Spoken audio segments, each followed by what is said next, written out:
adequada.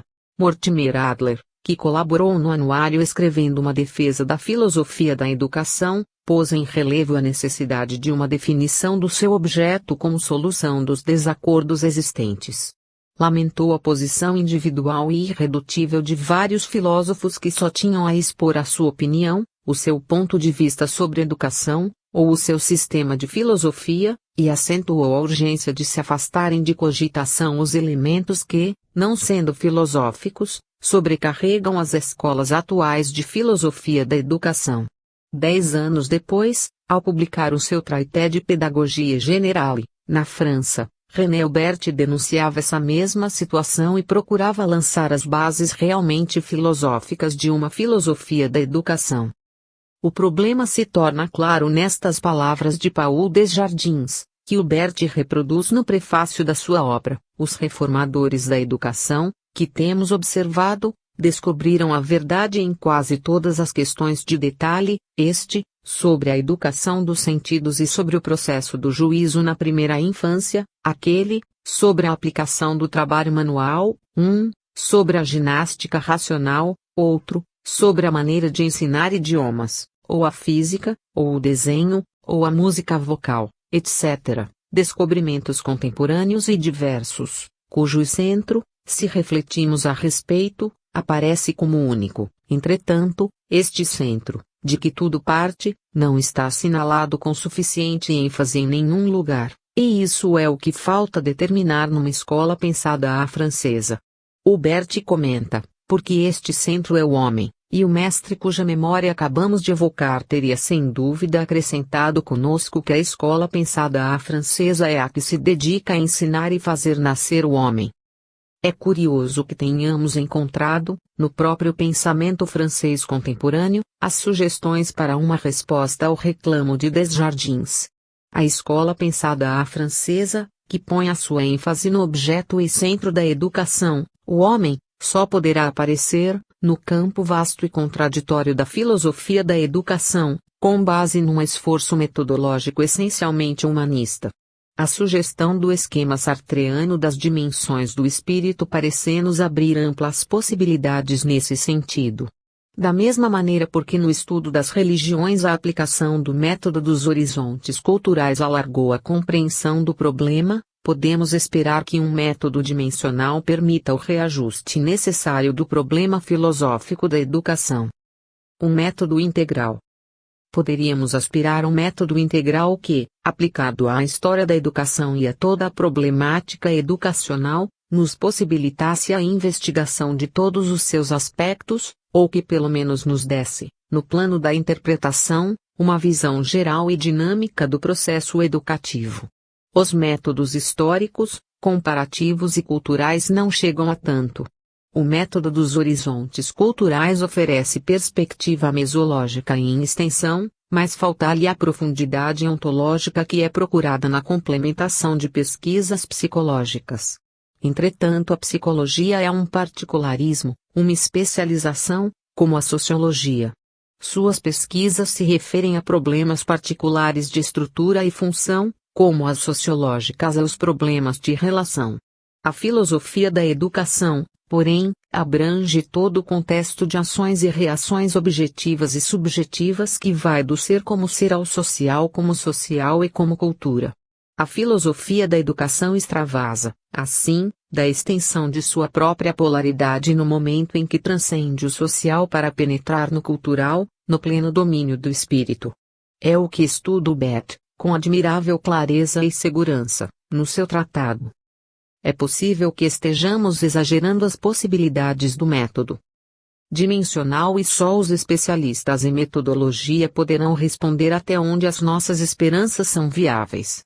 O professor Canabrava, que se destaca no estudo dos problemas metodológicos entre nós, procurou solucionar a diversidade dos conceitos de verdade empírica e verdade formal através do objetivismo crítico, propondo o método único da síntese reflexiva.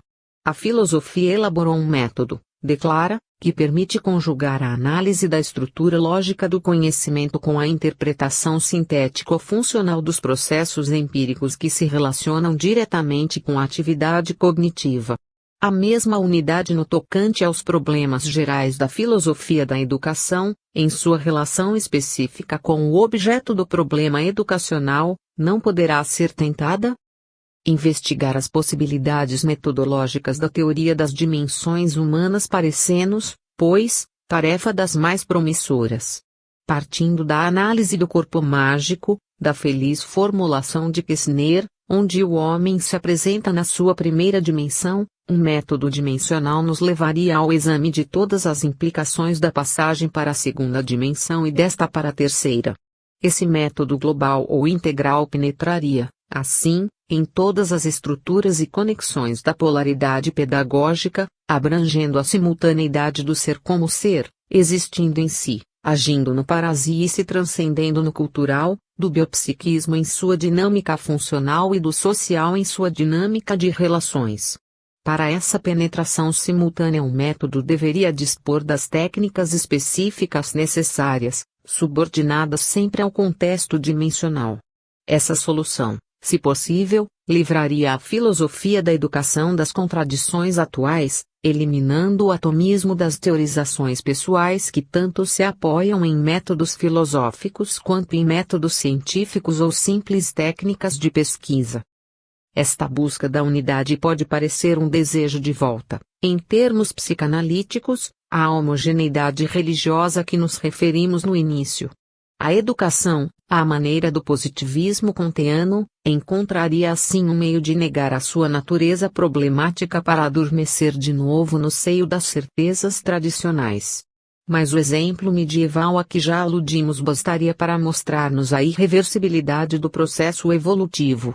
Assim como na Idade Média o império religioso desenvolveu-se em plano racional e crítico, elaborando a autonomia mais completa do pensamento que eclodiria na Renascença, assim também a volta à unidade, no presente, não seria um simples retrocesso mas um reajuste dialético.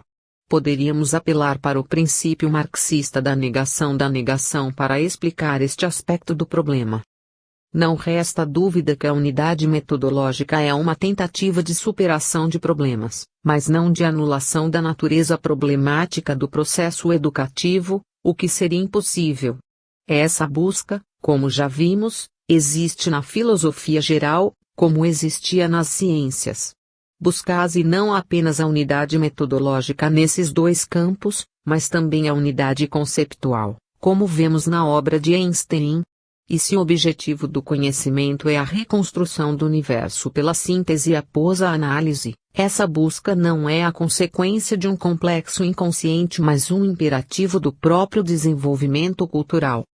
No caso da educação, superar a situação conflitiva do presente para encontrar um plano de unidade equivalerá realmente a reconstruir a homogeneidade religiosa, porque o destino do homem, segundo Bert, consiste em ser espírito. E o fim da educação, segundo Kirchensteiner, é a criação de um ser espiritual. Entretanto, não se trata da colocação do problema nos termos da antiga metafísica religiosa e sim nos da moderna ontologia. O espírito, nessa nova homogeneidade religiosa, é uma entidade cultural acessível às indagações do pensamento científico e filosófico. Murphy já o disse na introdução do seu estudo sobre as origens da religião, que citamos acima, o homem é o produto da evolução, tanto no seu corpo quanto no seu espírito. Assim, para usarmos uma expressão de Tagore, a religião do homem seria a nova homogeneidade em que a educação poderia reconstruir-se, não mais na base ingênua de certezas tradicionais, mas na base dinâmica da expansão do conhecimento em busca de novas dimensões do espírito. Educação e religião. O problema do aparecimento e desenvolvimento da escola leiga, do laicismo pedagógico, tem sua fonte em três grandes equívocos que felizmente estão agora em fase de extinção. Vejamo-los. 1. Graus, o equívoco do materialismo, que na verdade só apareceu de maneira clara, perfeitamente definida, na época moderna. Tudo quanto se considera como materialismo na antiguidade só entra nessa classificação de maneira forçada. Foi o desenvolvimento das ciências que permitiu uma fundamentação positiva para o materialismo e consequentemente a sua formulação filosófica. Desde então surgiu o conflito ciência versus religião. Os homens cultos e os espíritos fortes opuseram-se ao ensino da religião nas escolas por considerá-lo determinante de retrocessos culturais. Nesse caso, o equívoco do materialismo estava certo, porque o ensino religioso e o seu predomínio na educação era também um perigoso e lamentável equívoco, de vez que as religiões se equivocavam no tocante a pontos fundamentais do conhecimento. O laicismo tinha por finalidade garantir uma educação liberta de superstições e preconceitos que as religiões semeavam e estimulavam no espírito dos educandos. 2 graus, o equívoco do espiritualismo, que partindo de premissas certas, na base das revelações antigas, desenvolveu-se em várias formas de falsos silogismos, chegando a conclusões erradas na elaboração de suas teologias, teogonias e dogmáticas. Esse equívoco, traduzido violentamente no sectarismo das igrejas, foi a razão fundamental da luta entre ciência e religião. O sectarismo violento queria apossar-se de tudo, a começar pela criança, que desde os primeiros rudimentos de compreensão devia ser absorvida por ele. Daí o domínio da escola, de que até hoje não desistiu, porque através dela o sectarismo pretende moldar a mentalidade das gerações. 3 graus, o equívoco da filosofia, que através da gnoseologia, da teoria do conhecimento, acabou referendando os 2 equívocos acima, particularmente a partir do criticismo kantiano, que delimitou o campo do conhecimento possível, relegando para o impossível, e portanto fora do alcance científico, os problemas espirituais. A separação entre ciência e religião foi então oficializada no plano cultural. Se o homem só podia conhecer através da ciência pelo uso da razão, não havia motivo algum que justificasse nas escolas a disciplina religiosa. A escola se tornava instrumento da ciência. A religião devia restringir-se ao âmbito familiar e ser ministrada nas igrejas. Temos nesse quadro, segundo me parece, o esquema geral do nascimento da escola leiga. Os homens de cultura tinham 2 motivos bastante fortes para rejeitar a religião na escola. De um lado, ela não podia oferecer dados positivos e, portanto, verdadeiros sobre o que pretendia ensinar. De outro lado, o seu ensino contrariava a ciência, prejudicando a formação cultural dos alunos, e, além disso, criava e estimulava desentendimentos entre os homens, pelas pretensões exclusivistas do sectarismo.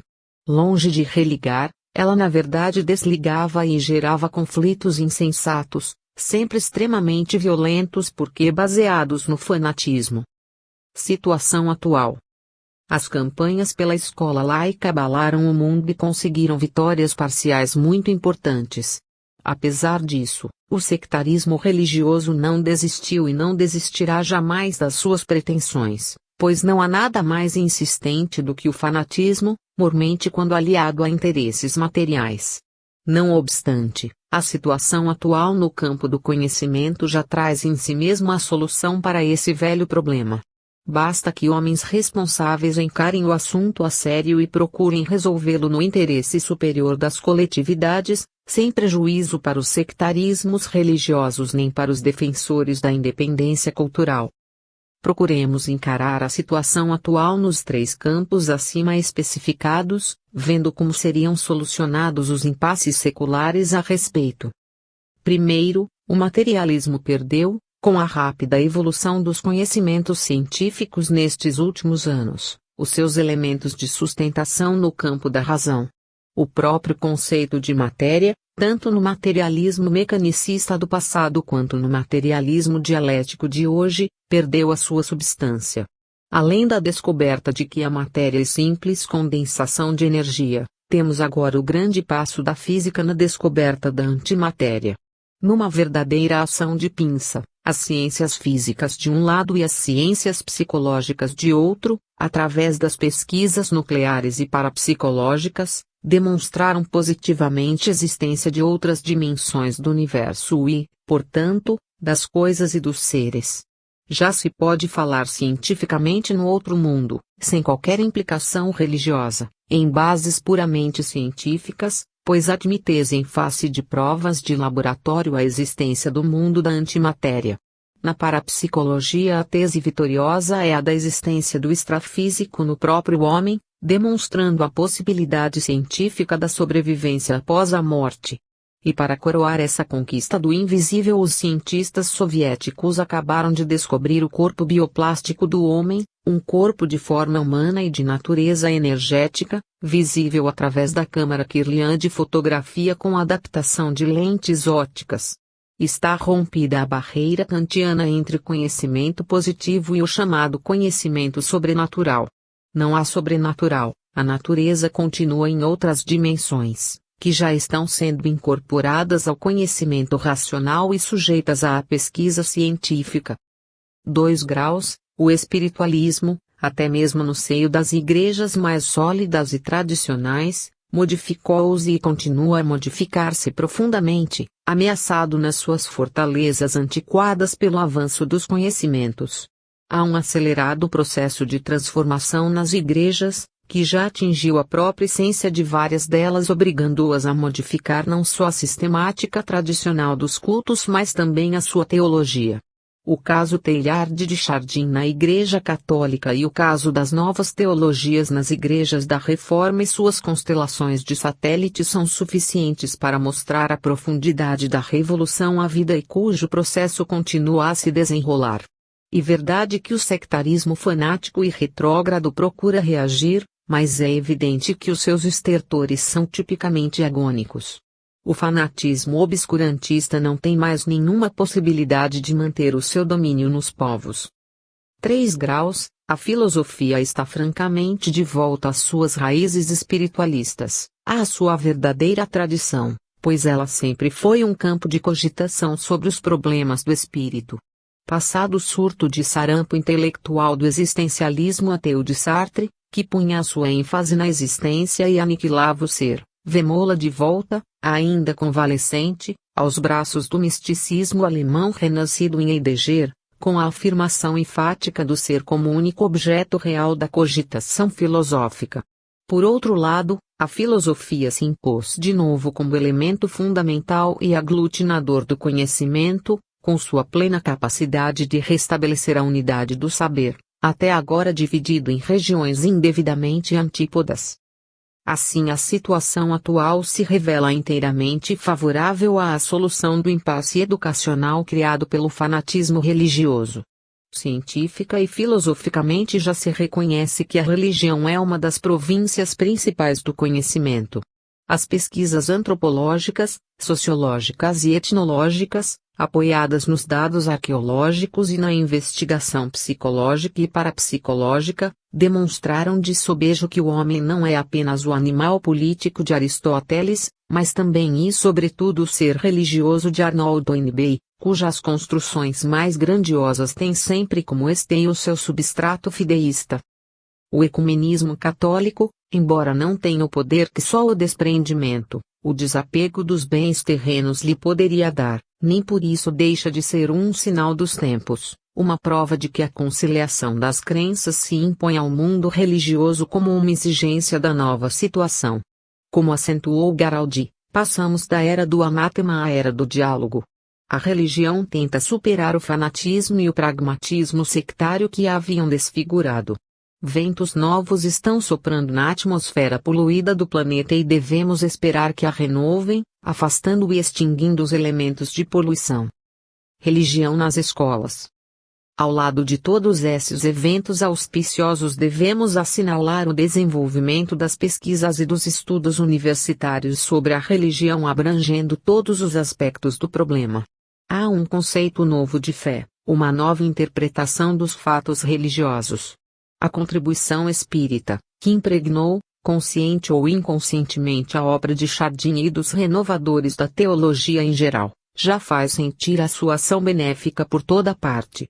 O próprio espiritismo começa a ser compreendido, e pelos próprios adeptos, não mais como uma nova seita destinada a substituir as anteriores, mas como aquela forma de síntese do conhecimento de que nos falaram Kardec, Leon Denis e Sir Oliver Lodge, entre outros. Tudo isso facilita a compreensão de que não podemos ter educação sem religião, de que o sonho da educação laica não passou de resposta aos grandes equívocos do passado a que acima me referi. O laicismo foi apenas um elemento histórico, inegavelmente necessário, mas que agora tem de ser substituído por um novo elemento.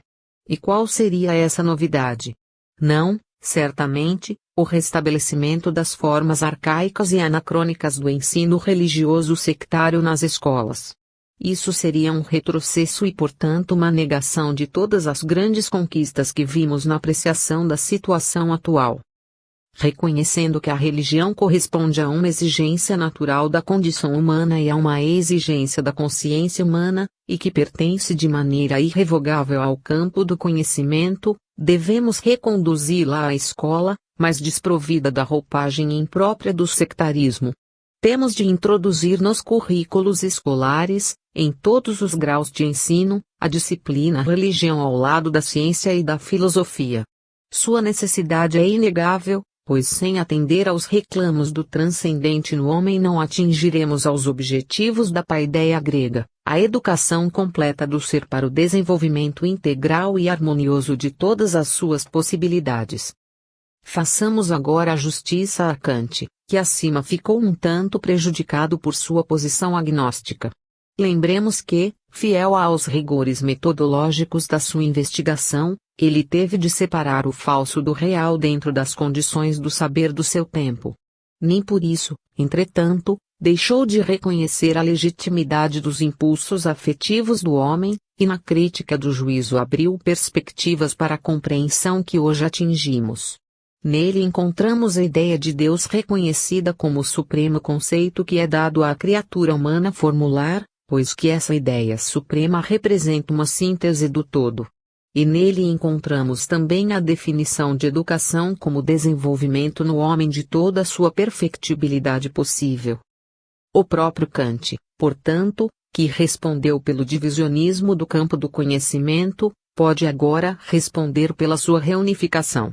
E é realmente o que acontece, no momento, graças à corrente neocantiana da filosofia contemporânea, onde deparamos com a pedagogia renovadora de Kirchensteiner e René Albert aquele na Alemanha e este na França, pregando uma educação que tem por fundamento a filosofia do espírito. Nessa forma nova de educação a religião comparece, não como um ensino dogmático e sectário, mas como uma resposta às exigências conscienciais do homem, esclarecendo-lhe os problemas da existência de Deus, da natureza espiritual das criaturas e da sua destinação transcendente. Não é o padre, nem o pastor, nem o rabi, nem a catequista que vão dirigir a cadeira, mas o professor especializado no assunto, tratando dos problemas religiosos como se trata dos filosóficos e dos científicos. De posse dos dados fornecidos pela disciplina escolar, o educando decidirá por si mesmo, de acordo com a sua vocação, as suas tendências e preferências, o setor religioso em que se localizará, se for o caso. Mas poderá também apoiar-se nesses dados para o desenvolvimento da sua própria religião, da sua posição pessoal. Pois, como demonstrou Bergson, comprovando Pestalozzi, existe a religião dinâmica individual que não se cristaliza em estruturas sociais. Alegarão certamente os sectários que essa forma de ensino religioso livre e optativo, compreendase bem, optativo no sentido de facultar ao educando escolher ou não uma religião, mas obrigatório nos currículos escolares, equivale ao laicismo vigente. Porque o sectário só entende por religião válida a que ele professa. Aconteceria o mesmo no campo da filosofia se um professor fanático entendesse que só a escola filosófica de sua preferência devesse ser ensinada. Mas os espíritos arejados, abertos compreenderão a importância do ensino religioso como disciplina universitária nos cursos superiores e como matéria didática de informação geral no primário e no secundário. Os programas incluirão, nesse caso, os dados objetivos da origem e história das religiões, da filosofia da religião, da sociologia e da psicologia da religião, dentro do objetivo de formação cultural do aluno. Claro que no curso primário o programa seria adequado, tratando da existência de Deus, de seu poder criador e mantenedor do universo, do sentimento religioso que a sua existência desperta nas criaturas, das relações entre Deus e o homem, da função das religiões na vida humana, da importância dos valores religiosos para a formação da personalidade e assim por diante. No secundário já se poderia, além do necessário desenvolvimento maior desses temas, incluir elementos de história das religiões, das provas da sobrevivência do homem após a morte, das relações entre o mundo visível e o mundo invisível, da função pragmática das religiões e assim por diante. Dessa maneira a educação não seria parcial, voltada apenas para os problemas imediatos da vida, mas forneceria elementos racionais para a formação espiritual do educando. E por isso mesmo não seria também religiosa no sentido estreito e superado do sectarismo ainda hoje dominante. Essa providência me parece urgente, pois estamos, como já vimos, às portas de uma civilização espiritualista e não podemos continuar educando as crianças e os jovens nos moldes obsoletos do passado. Educação sem religião é atualmente absurda, como absurda é também a educação materialista que continuamos a aplicar. Nascimento da educação cristã. A própria existência da educação judaica, independente e inteiramente distinta da educação greco-romana, indicava ao cristianismo a possibilidade e a necessidade de organização do seu sistema educacional. O exemplo histórico, por sua vez, corroborava as exigências teóricas da nova doutrina.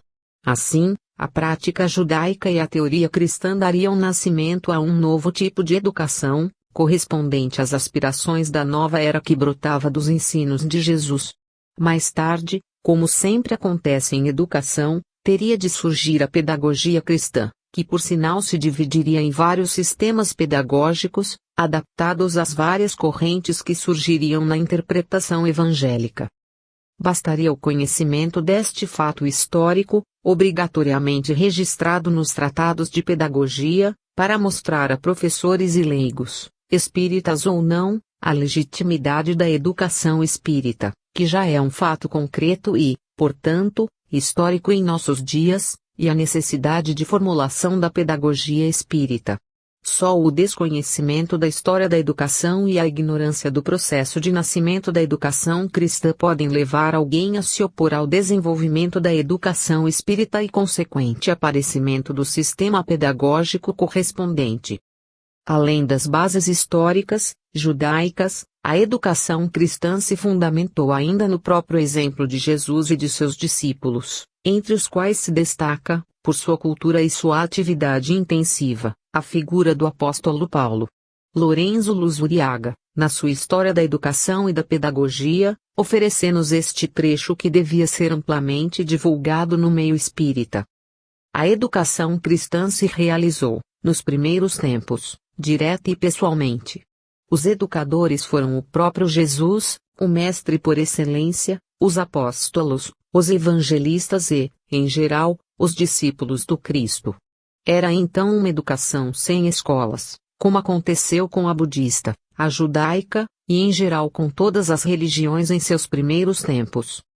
Note-se que Luzuriaga refere a outros exemplos históricos, relativos a outras religiões. Sabemos que a forma pessoal e direta de educação marca sempre o início de qualquer desenvolvimento de novo sistema educacional. É um fenômeno obrigatório e constante em todo o campo educativo e corresponde ao período inicial da educação familiar em todas as civilizações.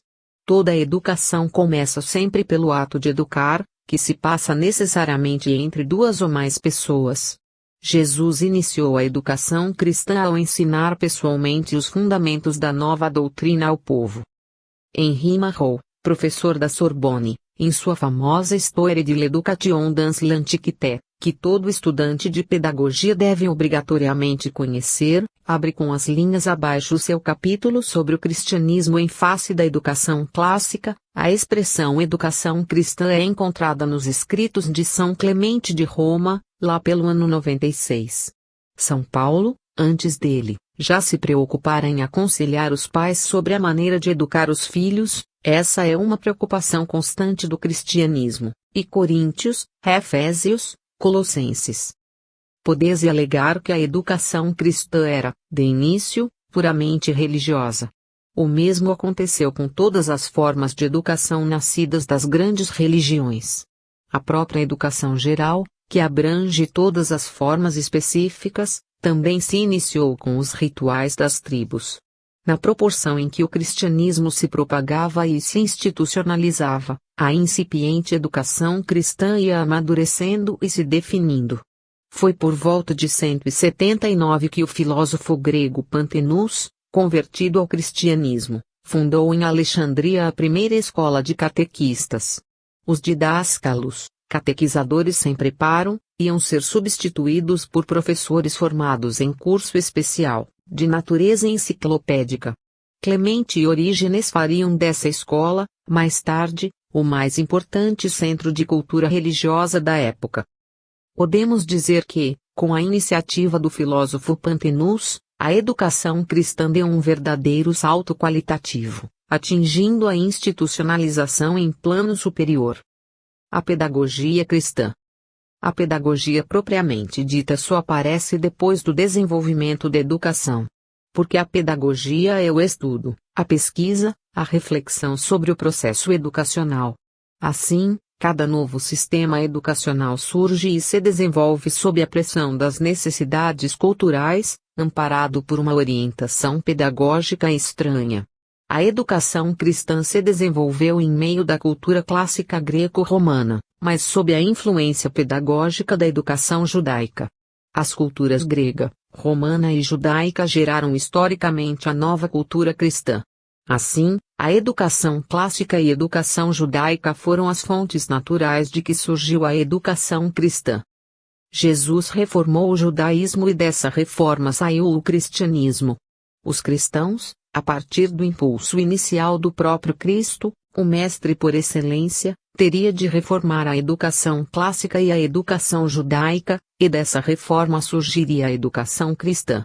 Só assim, nessa perspectiva histórica, poderemos compreender a continuidade natural que existe no processo educacional. Cada nova educação não é a negação da anterior, mas o seu desenvolvimento.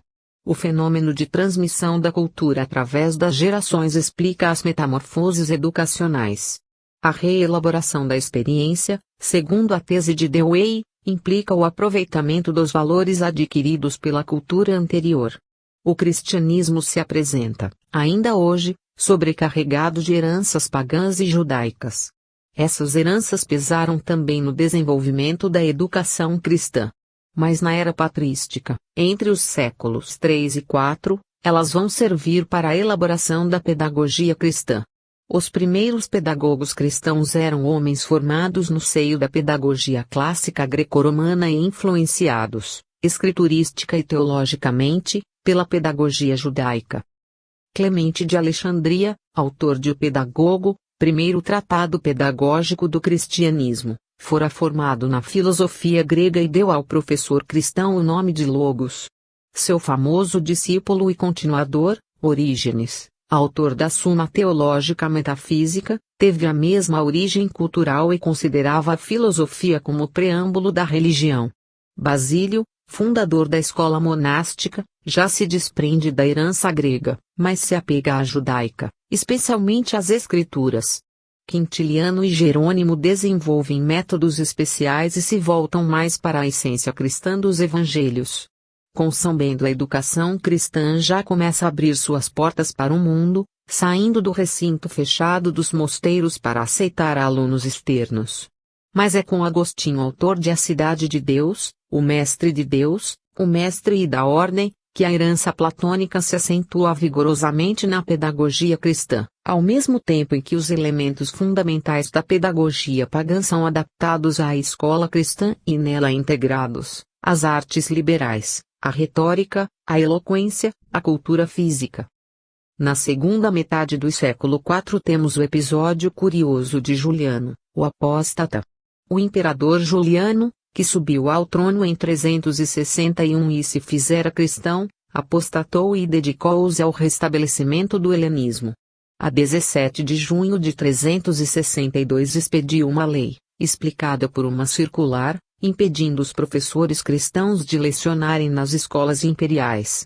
Alegava que era imoral a posição desses professores ao ensinarem Homero ou Hesíodo sem acreditarem nos deuses mitológicos. Isso provocou uma reação dos cristãos, que passaram a adaptar textos do Velho Testamento ao ensino das letras nas escolas cristãs. Assim, Juliano o Apóstata ajudava a escola cristã a se firmar na sua autonomia cultural. Encerramos este breve apanhado do nascimento da educação cristã com um episódio significativo. Como podiam os professores cristãos ensinar na escola pagã sem trair os seus princípios, a sua fé, e ao mesmo tempo sem trair o paganismo? Juliano o Apóstata tinha razão. Como diz o provérbio popular, não se pode andar com os pés em duas canoas. E como poderiam os alunos cristãos aceitar o ensino pagão sem renunciar à sua própria formação cristã iniciada no lar? Esse episódio esclarece bem a situação atual dos professores e alunos espíritas. Como podem eles ensinar e aprender aquilo que consideram errado, nas escolas materialistas e religiosas de hoje? Como podem os alunos espíritas consolidar a sua cultura espírita em escolas que não aceitam os princípios doutrinários, que os refulgam e condenam sem os conhecer? Estamos hoje, como os cristãos do século IV, perante um dilema cultural de profundas implicações éticas. E é por isso, evidentemente, que assistimos ao nascimento da educação espírita.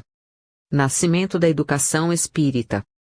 Cada fase da evolução histórica é marcada por uma nova concepção do homem e do mundo. E conhecido o esquema formulado por Augusto Comte, mas convém repeti-lo. A evolução humana se processa em 3 estados ou 3 fases bem caracterizadas: 1 graus, o estado teológico, representado pelas civilizações teocráticas e mitológicas da antiguidade; 2 graus, o estado metafísico, simbolizado pela Idade Média; 3 graus, o estado positivo, a que corresponde o positivismo como filosofia científica, representado pela Era das Ciências. Um leitor da Revista Espírita escreveu a Allan Kardec propondo a esse esquema, que Comte chamou de Lei dos 3 Estados, o acréscimo do estado psicológico. Kardec publicou a carta na revista de abril de 1869 e considerou acertada a sugestão do leitor. De fato, com o advento do Espiritismo em 1857 o estado positivo havia sido superado. A humanidade entrava em nova fase evolutiva caracterizada pelo predomínio das pesquisas psicológicas. O acerto dessa proposição se confirmou no decorrer da segunda metade do século XIX e na primeira metade do século XX. As ciências psicológicas, tanto no que respeita à psicologia quanto no tocante ao espiritismo e às ciências psíquicas por ele geradas, desenvolveram-se de tal maneira nesse período que acabaram predominando na cultura do século.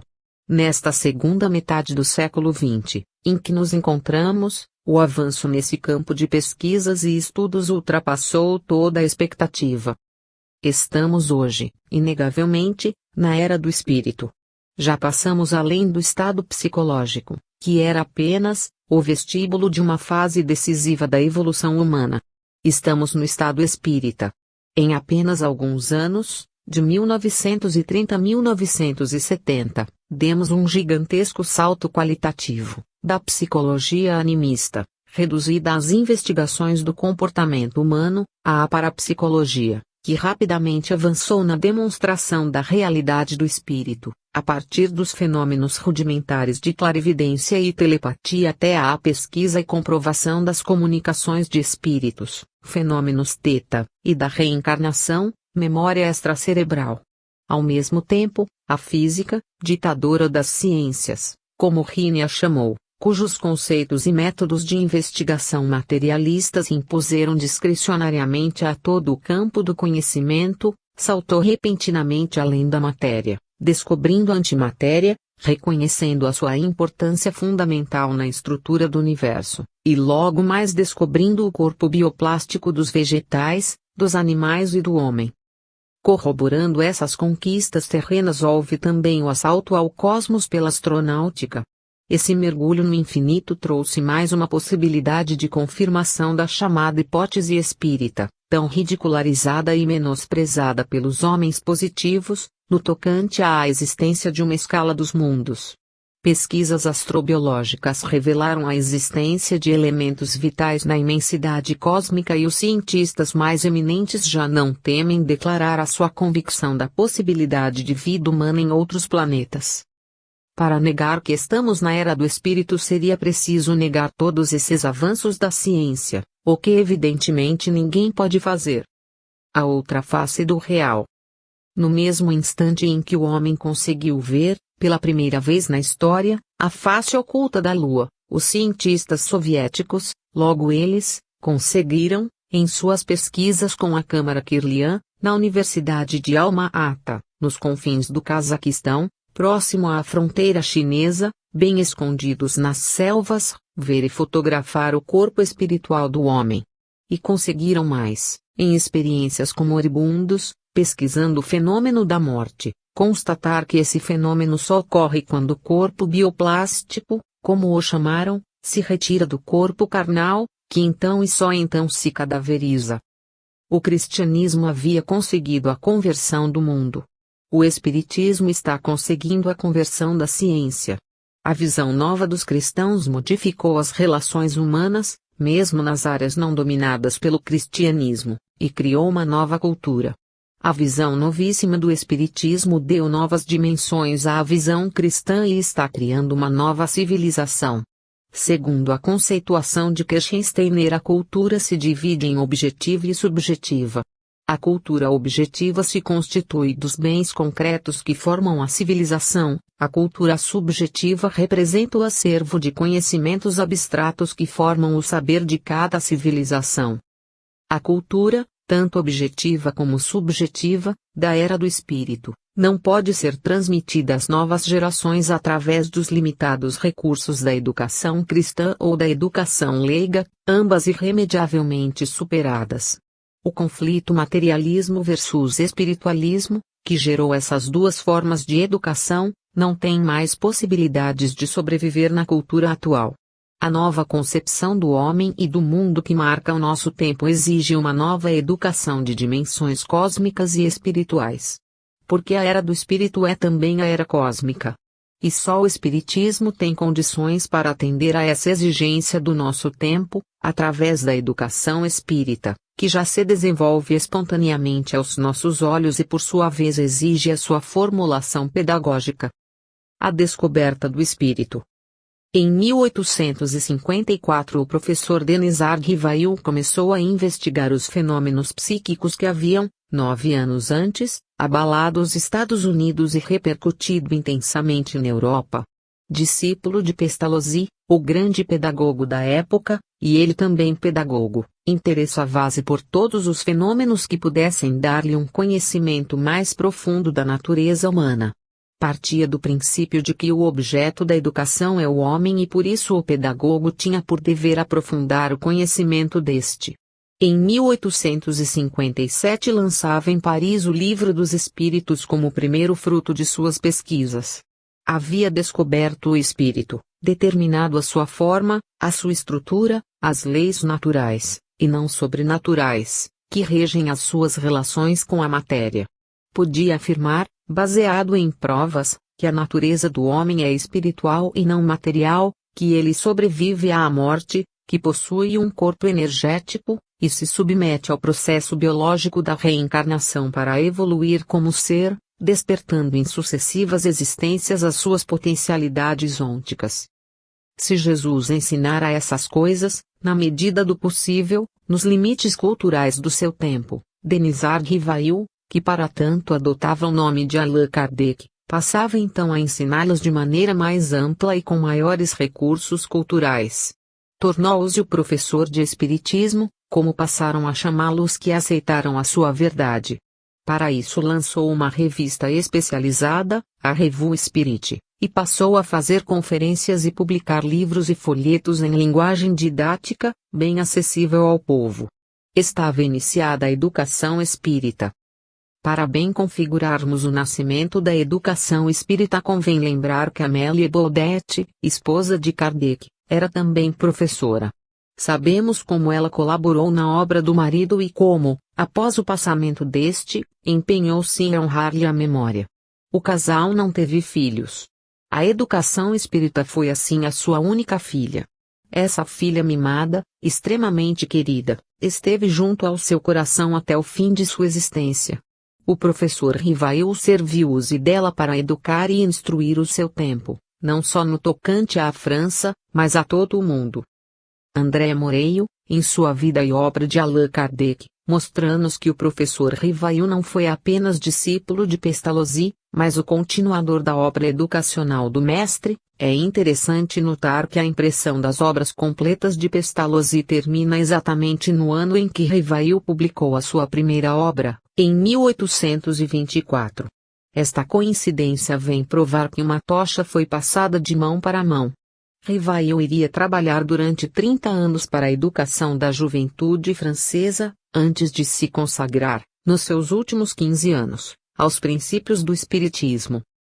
Poderiam perguntar por que motivo Kardec não nos deixou nenhuma obra específica de educação espírita. A resposta é evidente, porque ainda era cedo para isto e porque faltou-lhe tempo para se dedicar a assunto tão complexo. A codificação do Espiritismo, a revista, as obras subsidiárias, os trabalhos de observação e pesquisa, a refutação incessante dos ataques feitos à doutrina consumiam-lhe o tempo. E os espíritos recomendavam-lhe a todo momento poupar energias, para não deixar de concluir a sua missão de implantar a nova doutrina entre os homens. A obra pedagógica e didática do professor Rivail é enorme e foi adotada pela Universidade de França. Mas o tratado de pedagogia com o que ele sonhara não pôde ser escrito. Sua missão espírita era demasiado absorvente e ele estava só, terrivelmente só. A esposa o auxiliava e havia muitos colaboradores sinceros, mas só ele percebia o alcance real do espiritismo. Assim, os grandes trabalhos não podiam ser feitos por mais ninguém. Mas se não conseguiu fazer o necessário no tocante à educação espírita, a verdade é que deixou a sua obra doutrinária impregnada do ideal educacional. O espiritismo, diziam-lhe os espíritos, tem por missão modificar o mundo inteiro.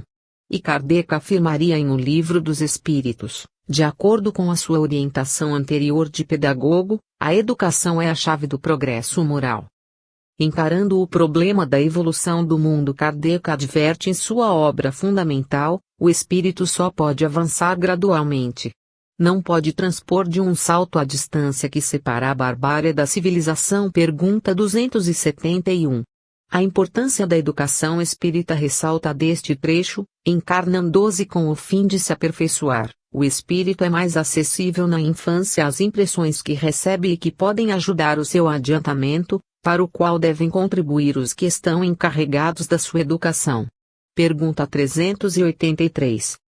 A educação espírita aparece em Kardec também no seu aspecto transcendente. Não é apenas a educação do homem pelo homem. E também a educação ministrada pelos espíritos superiores. Que bela visão desse processo educativo ele nos oferece neste trecho. A verdadeira doutrina espírita está no ensino dos espíritos. Os conhecimentos que esse ensino encerra são demasiado sérios para ser adquiridos sem um estudo profundo e continuado, feito no silêncio e no recolhimento. O ensino espírita. O que Kardec entendia por estudo profundo e continuado não era apenas autodidatismo, segundo parece sugerir a expressão, no silêncio e no recolhimento. Alguns espíritas desavisados escudam-se nessa expressão para condenar os cursos doutrinários. E o fazem em nome do pedagogo e professor que passou a sua vida dando cursos e nos deixou, no projeto de 1886, este conselho que é ao mesmo tempo uma advertência. Um curso regular de espiritismo seria dado com o fim de desenvolver os princípios da ciência espírita e propagar o gosto pelos estudos sérios. Esse curso terá a vantagem de criar a unidade de princípios, de obter adeptos esclarecidos, capazes de difundir as ideias espíritas e de desenvolver grande número de médiuns.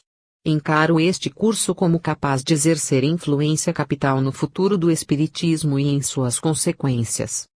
Hoje, mais do que nunca, diante da expansão do espiritismo em nosso país e de sua repercussão no mundo, o problema do ensino espírita se acentua como necessidade imperiosa. O espiritismo é uma ciência, como ensinava Kardec, da qual resultam naturalmente uma filosofia e uma religião. Seria possível a divulgação de uma doutrina assim complexa, que toca em todos os ramos do saber, segundo o próprio Kardec afirmou, sem a criação de cursos regulares, dados por professores competentes. Quem negar isso deve estar seriamente afetado por uma doença muito grave, que nos vem da Idade da Pedra, a alergia à cultura. O professor Rémy Chauvin, da Escola de Altos Estudos de Paris, declarou há pouco tempo que existe entre os cientistas uma doença semelhante, e que deu o nome de alergia ao futuro. No meio espírita constatamos hoje a existência, em forma aguda e até mesmo delirante, de uma conjugação dessas duas formas de alergia. Os espíritas anticulturais não querem os cursos, alergia à cultura, porque temem as modificações salutares que eles produzirão na rotina das igrejinhas espiritoides, alergia ao futuro. Querem continuar dormindo nas suas ilusões, balançando-se na rede de suas ideias fragmentárias e seus conhecimentos superficiais da doutrina espírita. Podem escrever muito e falar demais, mas basta um ligeiro exame das suas ideias para que a doença grave se revele na análise. O ensino espírita, como todo e qualquer ensino, requer sistematização escolar. A fase sem escolas da educação espírita, como a de qualquer outra forma educacional, pertence aos primórdios do movimento espírita. E isso não se precisa demonstrar por argumentos, pois os fatos o estão demonstrando aos nossos olhos. Onde os fatos falam por si mesmos, os argumentos ficam sobrando.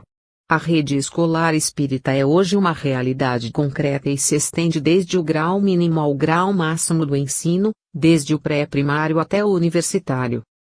Além dessa propagação, que vai num crescendo irreversível, da escola espírita em todos os graus de ensino, temos os cursos de preparação doutrinária nas federações, nos centros, nos grupos, nos hospitais e assim por diante.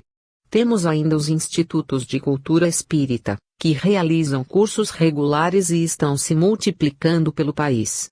A escola espírita não é mais um sonho, uma hipótese, uma utopia, é uma realidade concreta, social e cultural, que avança para um futuro esplendente. Alguns observadores menos avisados, seria bom que estivessem avisados da inutilidade da luta contra o progresso, estranham o que chamam de mistura de matérias escolares com princípios espíritas. Esse é mais um grave sintoma de misoneísmo.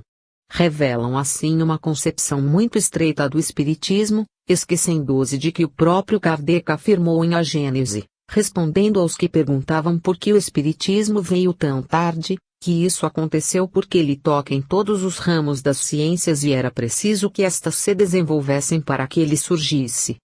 A tragédia espírita tem sido essa, desde o tempo do codificador. Há sempre em nosso meio certo número de pessoas ilustradas que se revelam incapazes de abranger no seu entendimento as dimensões da doutrina. Empacaram no meio do caminho e não querem avançar nem permitir que os outros avancem. Talvez seja um fenômeno de apego afetivo, com fundas raízes no egoísmo.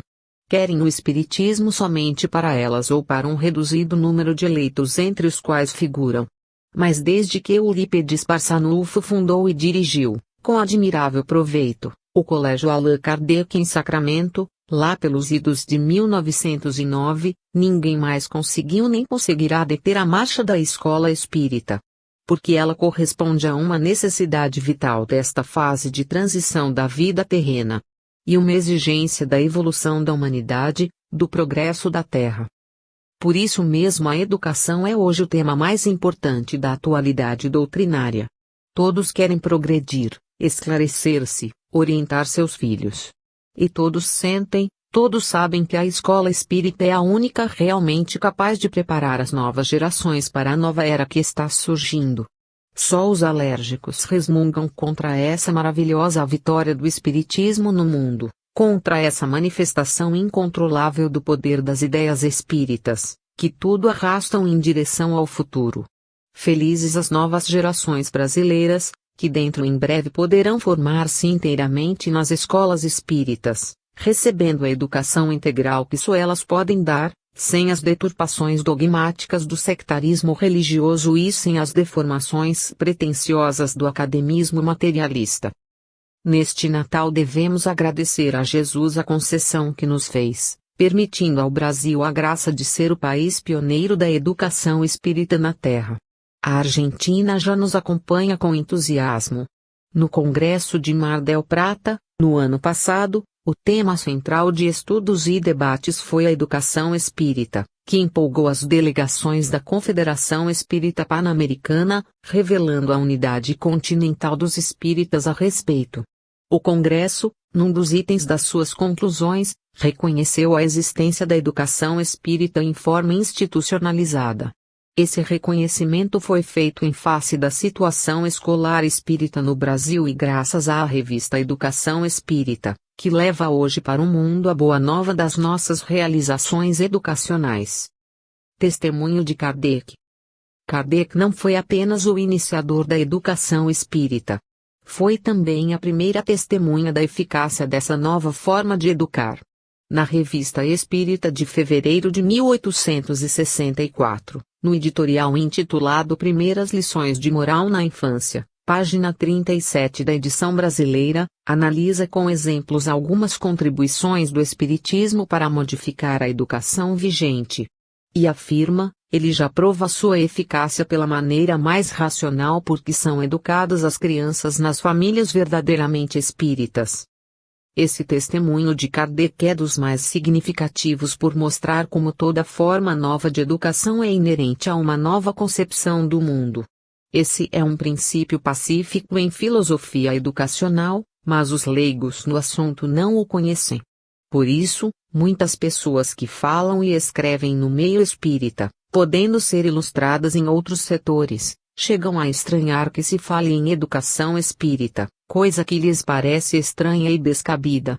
Um pouco de observação lhes mostraria que, sendo a educação o meio de transmissão da cultura, toda alteração fundamental no conhecimento, no saber, terá forçosamente de repercutir na educação. Por outro lado, esse testemunho de Kardec nos mostra que a educação espírita começou bem cedo, na forma tradicional de educação familiar. Nas famílias espíritas da França de então as crianças já eram iniciadas na maneira nova de ver o mundo que o espiritismo oferece. O pedagogo e o educador que era Kardec não podia deixar de observar esse fato com alegria. Porque esse fato confirmava, ao mesmo tempo, o valor e a legitimidade da filosofia espírita, pois toda filosofia, como nos ensinam os mestres, desemboca fatalmente numa moral, que por sua vez exige uma educação para transmitir-se às novas gerações. Formação do novo homem. A tarefa da educação espírita é a formação de um homem novo.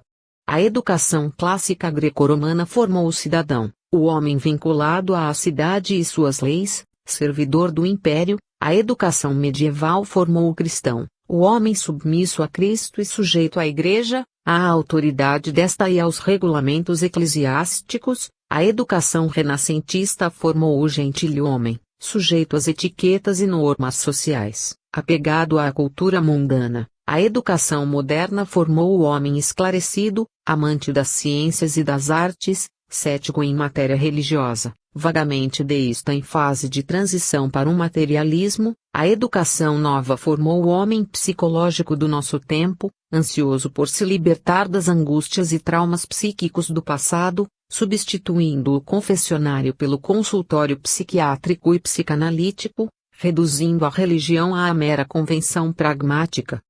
Nesse rápido esquema temos uma visão do desenvolvimento do processo educacional e de suas consequências. Não pretendemos que seja uma visão perfeita e completa. E apenas um esboço destinado a nos orientar na compreensão do assunto. E vemos que ele pode nos dar uma ideia negativa da educação, mas se refletirmos a respeito veremos o contrário. Do homem submisso ao Estado ou a Deus, preso a leis, regras e convenções que o amoldam e desfiguram, avançamos para o homem livre do futuro, responsável por si mesmo, que chega a se revoltar contra o próprio Deus no seu profundo anseio de liberdade, mas sempre em busca da sua afirmação como ser.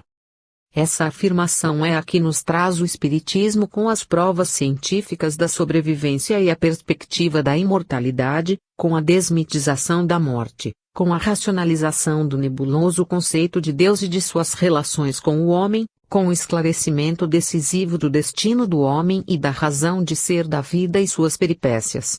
Cabe, portanto, à educação espírita formar o homem consciente do futuro, que já começa a aparecer na Terra, senhor de si, responsável